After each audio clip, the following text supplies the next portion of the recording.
สวัสดีครับ Welcome to NBT World's The Fireside. I'm Benjamin Ruchopakan. And I'm Aom Suphanida Janmoon. Every week we have a fireside chat exploring what's going on in Thailand, diving deep into our latest obsessions. Now, this week, we have to address something very serious. We sometimes play around with really light topics, and then the other week we hit something really serious. Well, for our last episode of the season, we're going to do something really serious, which is Bangkok Climate Action Week. It's a major event that's taking place now. So just to set the scene, we have to understand that Bangkok really wakes up each day to the realities of climate change. Sometimes it's the hot humidity that you experience in the afternoon when the pavement is even too hot to touch. There's the sudden downpours where the streets become canals.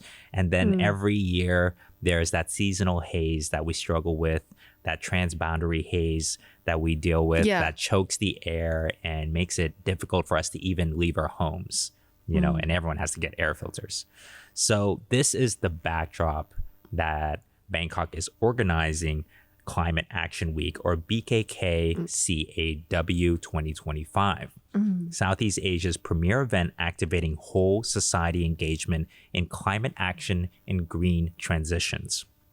Now, by the time that this episode actually comes out, the event will have already kicked off and is being held from September 28th to October 4th.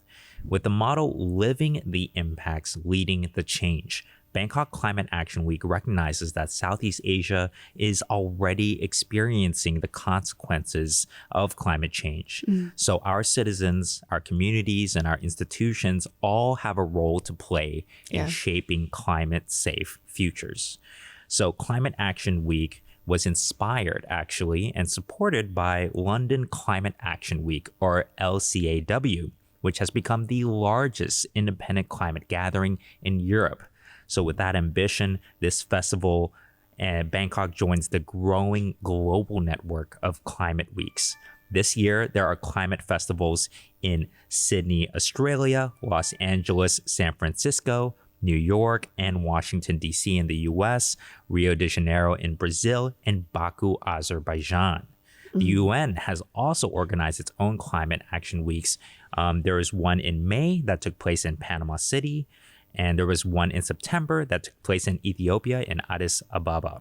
The event is convened by the Just Transitions Incubator, or JUT, in partnership with the Bangkok Metropolitan Administration, or BMA. The BMA is Bangkok. No explanation is there. The JUT, on the other hand, is a Bangkok-based organization dedicated to supporting equitable climate action in Southeast Asia. The incubator's mission is to help people and organizations take bold action to ensure that the shift to a carbon society is fair and inclusive, with benefits shared widely. Judith's work is based on a broader international concept of a just transition, which refers to ensuring that the shift towards a low-carbon, environmentally sustainable economy is fair and inclusive, as I said. Together, they have created not just another conference, but an open invitation for everyone, from artists to scientists, to reimagine climate action from the ground up. So that word inclusive comes up a lot in, sort of the mission of JUT, or JUTI. And we can see how they've woven that into the DNA of the event. Yeah. So Bangkok might not be the first city that comes to mind when you think of global climate leadership, but maybe it should be, because on the Fireside, we've talked a lot about the role of creative cities in being an engine of both the creative economy and national soft power. But according to the website BangkokCityOfDesign.com, design drives Bangkok in many aspects, including area conservation and improvement, community development, and the incorporation of innovation, inclusion, and sustainability in the city's growth. Rising urban architects and designers lead the city's advance to an inclusive and sustainable future. Bangkok's people are adaptive, famed for using unconventional homespun approaches to handle problems. Design is the tool to leverage local wisdom and make Bangkok a resilient city, coping with the 21st century's challenges. So we can see that design isn't just a tool for economic advancement or economic development and value creation. It's also a way for us to address the problems of the city and address the problems of climate change itself to build a more sustainable and inclusive future for Bangkokians and Thailand as a whole.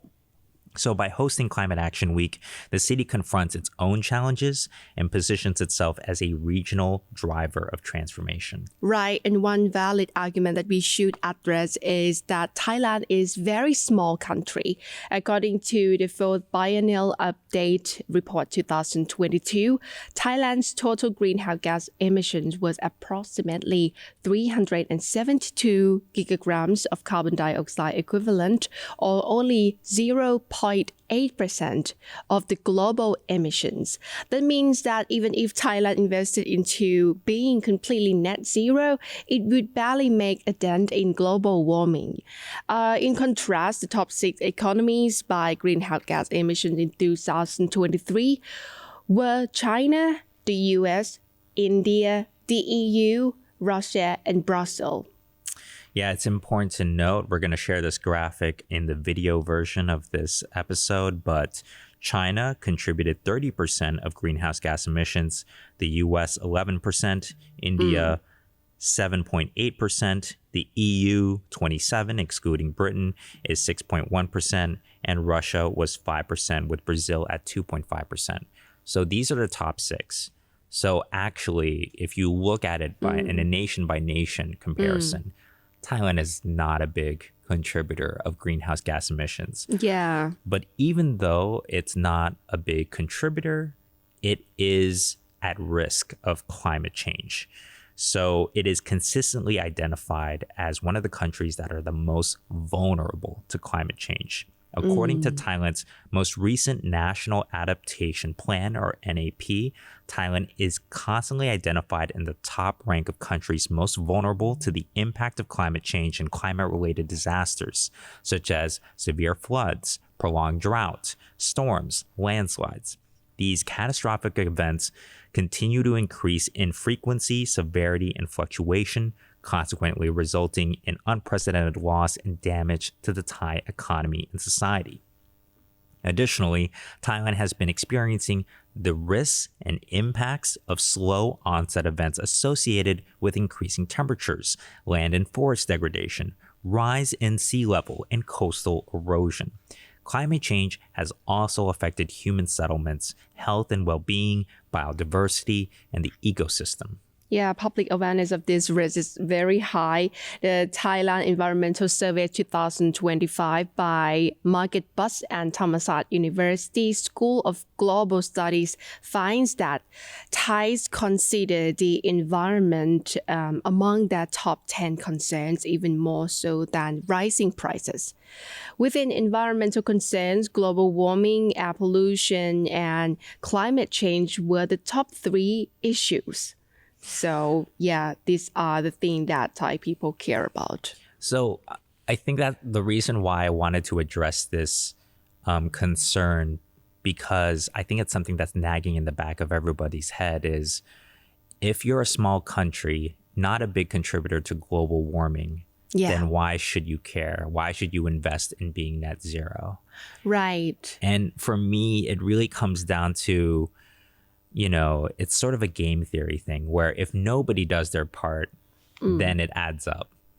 If every 1% contributor to global warming decides to not do anything, it eventually adds up to enough of an impact that it would make a dent. It would make an overall dent. So that's number 1, right?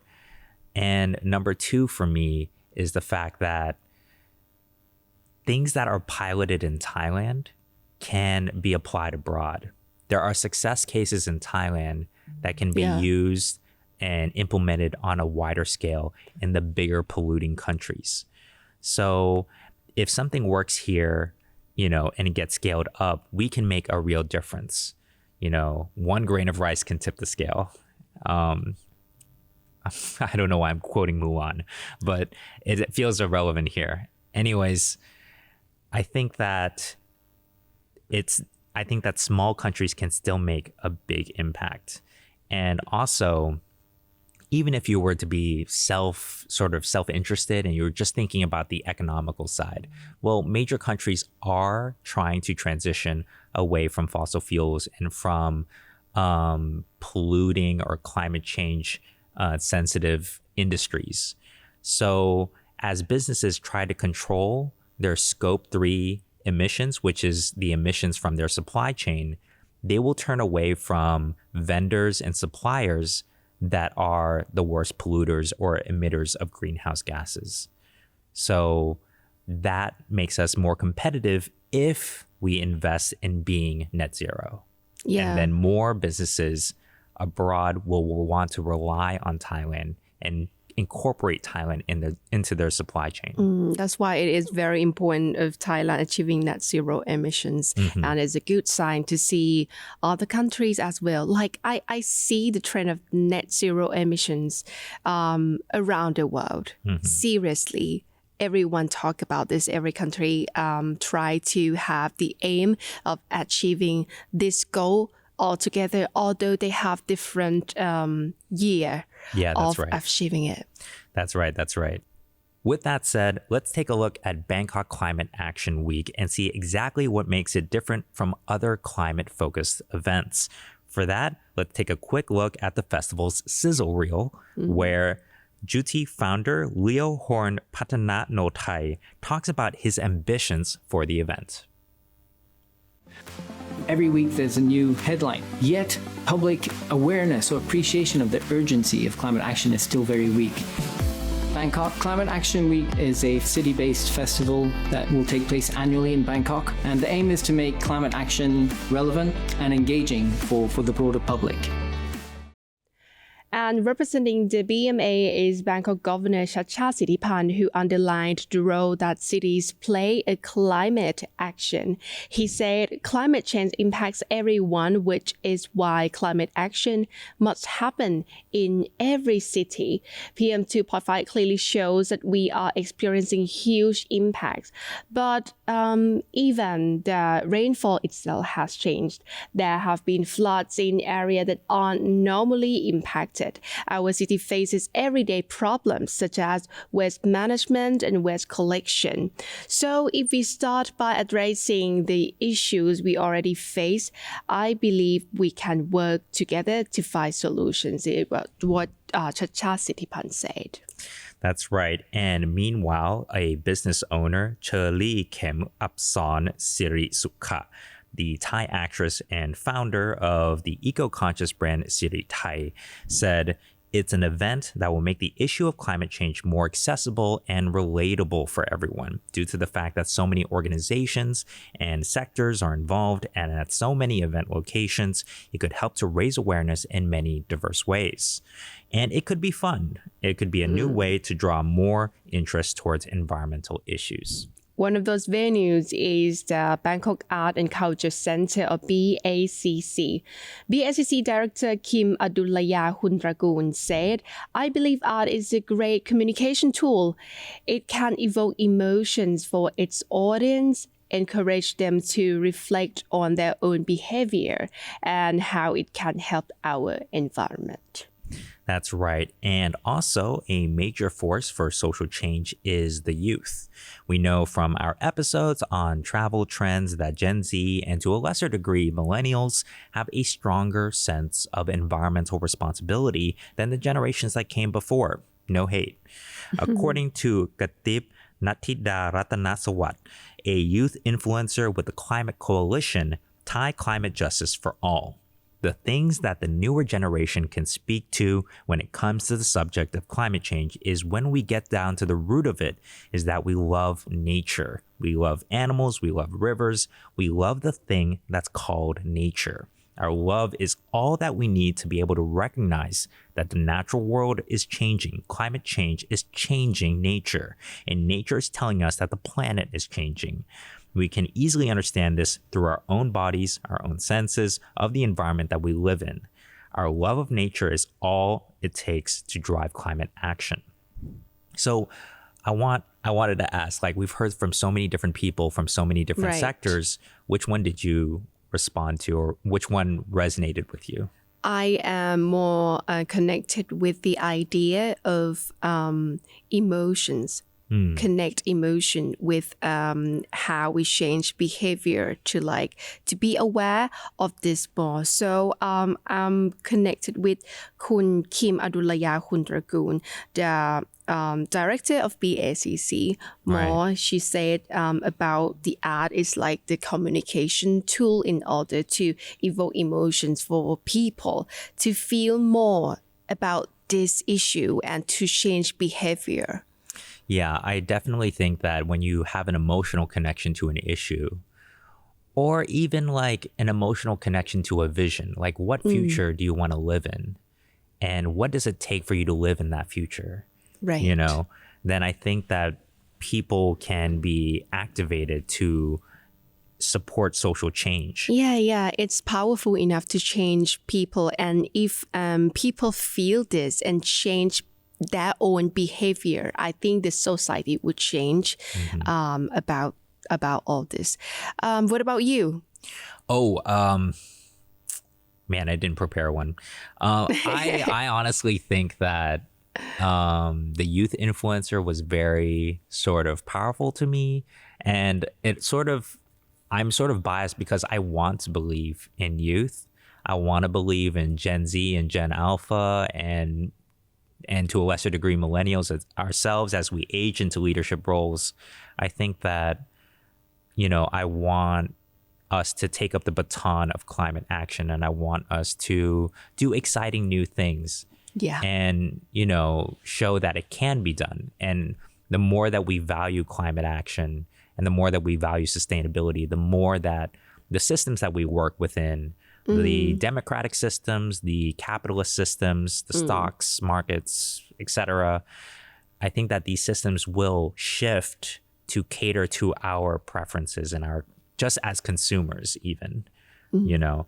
So I think that the more that we vote with our wallets and the more that we discuss these ideas, the more that we can support this kind of transition. Yeah, and we are playing that role as the media. Yeah, there we go. Very well. So this goes back to something we talked about before, which is the concept of festivalization. According to the white paper, spice up your event with festivalization, produced by the MICE Intelligence Center and Thailand Convention and Exhibition Bureau. Festivalization is defined as the idea of gathering internal and external shareholders around a central theme with the possibility of offering an immersive journey rich in experience, emotion, and sharing. The festivalization of events has two key benefits, namely increasing attendee engagement and creating more personalized experience. That's right. So, for example, Bangkok Design Week, which we've talked about before, festivalized design, offering many different kinds of activities by different organizers and producing 300 plus, affiliated activities that include like workshops, seminars, mixers, tours, film screenings, and art exhibits. So this creates many different kinds of activities that people can participate in to the extent that they want and create their own itineraries, and they'll appeal to different audiences as well.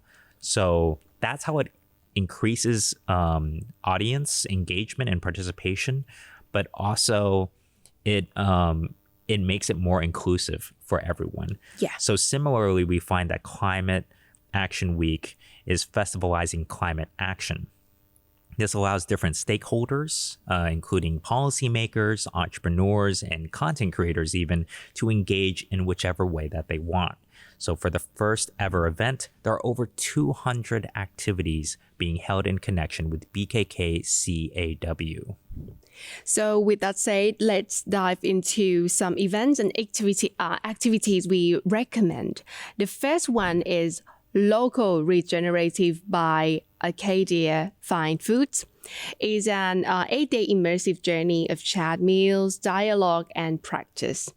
The idea is to create first-hand experiences for people to explore the concept of regenerative thinking. For example, on day 2, what is generation? Participants will hear case studies of regenerative practices in Thailand and Southeast Asia before going on a guided walk through Benjakiti Park. On day 3, regenerative food systems. Participants will enjoy a lunch at Tami and discuss regenerative food systems. Other days cover regenerative hospitality and design, regenerative business and finance, regenerative bioregions, and regenerative agroforestry.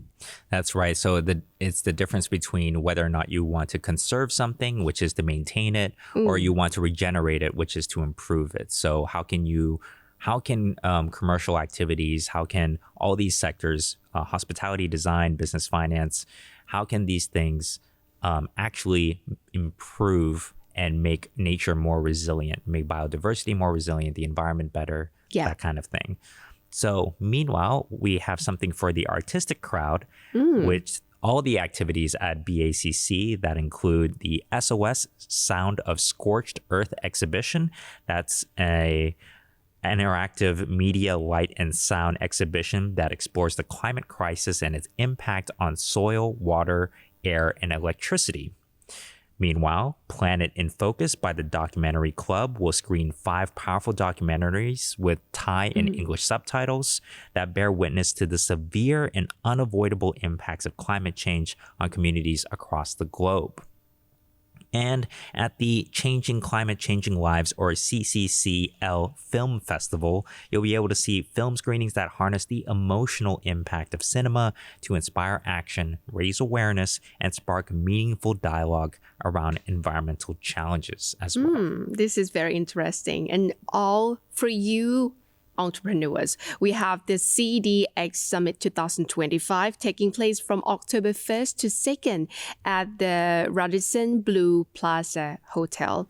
CDX Southeast Asia's corporate decarbonization Exchange is a regional membership-based platform designed to help your business move from climate commitments to real implementation. The CDX Summit is a learning-focused event for attendees to engage with corporate leaders, policy experts, and solution providers through interactive formats that prioritize practicality. Attendees can expect a mix of fishbowls, masterclasses, World Cafe roundtables, and a high-energy great debate. So check out their website worldwideweb.aceasia.cdx.com for more details and registration. That's right. And for the also serious policymakers and change makers, we have a series of climate-focused discussions supported by the Stockholm Environment Institute. These include preparing people and infrastructure for Southeast Asia's clean energy transition and Vietnam's renewable energy boom policy enablers behind its success on September 29th. So that's the first day. Then Bridging the Gap, Global Just Transition Pathways for the Global South on September 30th. Resilient Cities, Protected Rights, Addressing Urban Climate Challenges Through a Rights-Based Lens on October 1st. Strengthening Flood Resilience, Co-Creating Data Ecosystems for Disaster Risk Reduction in Southeast Asia on October 2nd. And finally, Strengthening Professional Capacity for Inclusive Climate Finance in Asia x Bangkok Climate Action Week on October 3rd. So for all of those events, and they're held at many different venues, not just the Stockholm Environment Institute, be sure to check out their website, worldwideweb.sesf.com. sei.org for details. For all other events, go to www.bangkokclimateactionweek.org. There were so many, actually. I know that that's the list of our recommends, and we're kind of running out of time, so I couldn't get to everything that's on the website. Please check out the website because there's so much more. But there's actually a group of activities that are being held at Benchikiti Park. Yeah. And I really like that park. Yeah. That park is really nice to go to. And Local is doing a walking tour there, right? But there's also different workshops and different art sort of workshops and classes that you can take in Benchikiti Park. So that sounds really good to me. Hopefully it doesn't rain. That would be the only reason why I wouldn't want to go. Attend the locals one too, but I'm gonna attend day 3 because I would like to have lunch at Tami. That sounds good, right? And discuss the regional I looked food up, systems. not sponsored or anything, but I looked up the Wong Nai for Tami, and it looks good. Yeah, it looks really definitely. good. Yeah. And now we turn it over to our audience. Do you get excited or worried about climate change? What festival activities are you most interested in joining? Let us know in the comment section of NBT World's online channels. You can find us on YouTube, Instagram, Facebook, and Spotify. Thank you so much for watching, and we'll see you all next time. Bye.